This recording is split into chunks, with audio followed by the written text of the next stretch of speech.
A look back at how opiate addiction plagued the city 20 years ago. One look at the front page of Sunday's Daily News, the arm, the needle, the headline, Opiate Nation, took me back to a summer afternoon 20 years ago. That was the day I met Gloria Colin. Daily News reporter Linda Iglesias and I had gone to the Hunts Point section of the Bronx for a story about an outreach effort to supply clean needles and condoms to a notorious gathering place for heroin-addicted prostitutes. Gloria was one of them. I can still see her as I saw her then, a frail, painfully thin woman stumbling down an industrial, pockmarked sidewalk, barely alive. Her body, all 5 feet and 90 pounds of it, was an emaciated ruin, with fresh wounds overlapping old ones on scarred, scab flesh. She had no teeth, only ill-fitting, chip-top dentures once given to her by a John who happened to be a dentist. When I introduced myself, she answered in a shrill, rasping voice, but there was remarkable warmth and kindness in it, too. I asked if we could hang out with her to document what her life was like, and she agreed. She led us through a mangled chain-link fence to a shooting gallery that was littered with broken glass, dirty needles, garbage and human waste, a place just like the one I saw in the Daily News on Sunday. She cooked her fix, tightened her purse strap around her arm and wiped away blood as she probed for a vein. Finally, she found one, and for a moment, as the heroin took hold, she steadied herself against a wall. What followed, though, was not the slump into oblivion seen in other addicts.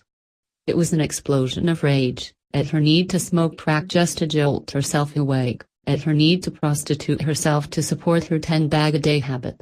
As Linda wrote in our story, every moment of her life is an act of desperation. Converging demons of drugs and Johns and violence have turned her into predator and prey. She wanted out.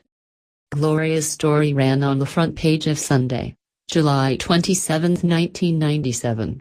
Headlined A Desperate Life, the 8-page chronicle of Gloria's life on the streets hit New Yorkers hard. They could no longer look away. Gloria was not a nameless statistic, she was someone's daughter, mother or sister. In the days that followed, the paper was showered with calls and letters from sympathetic readers filled with compassion. Drug treatment programs, religious organizations and private citizens extended offers of help. Phoenix House was one of 7 area rehab centers that put its staff on standby in case Gloria made it off the streets. A Desperate Life became part of the lesson plan for incarcerated women at Rikers Island. Parents used it as a cautionary tale for their children. It's the only story I've done that I know saved lives. One of them was Gloria's. I will never forget her horror when she saw the story herself for the first time. It was her mirror. "This will either be my way out or my obit," she said. Gloria entered rehab shortly after publication. She spent months in Phoenix House, the 50-year-old drug treatment facility, battling her demons and fighting through her addiction. When we visited her there, the managing director, Loretta Hinton, told us, "I haven't seen that kind of abuse of anyone's body in 20 years. 100 times I've thought about leaving," Gloria told us then. "But I take a desperate life out of my drawer to make myself remember." She and her fellow addicts called their group Chrysalis, a hopeful image of butterflies in gestation. And on Sunday, November 30, 1997, the Daily News was able to celebrate her successful metamorphosis in a new life, another 8-page special report, this one a story of recovery. Gloria was luckier than some others at Phoenix House. She had the love and support of a devoted family behind her. They cheered her on, and the city cheered her on. And, of course, I cheered her on too. By then we had developed a deep and lasting bond of friendship. Her delightfully squeaky voice on the other end of the telephone always sounded like music to me during our many late-night phone calls, and the family barbecues she invited me to were filled with love, laughter and dancing. On the 4th of July in 2009, Gloria messaged me, "Girl, how are you?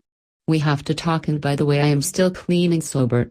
I am living and working in the BX. You would never believe what I do for a living. Substance abuse counselor. Please call me."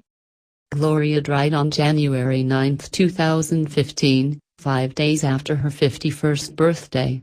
She was 33 when I met her.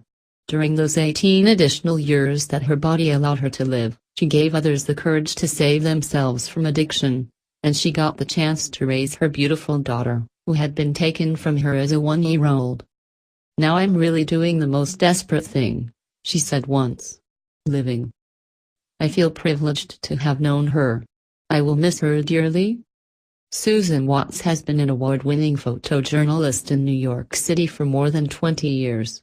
Since 1995, she's been a staff photographer at the Daily News covering local, national and international news stories.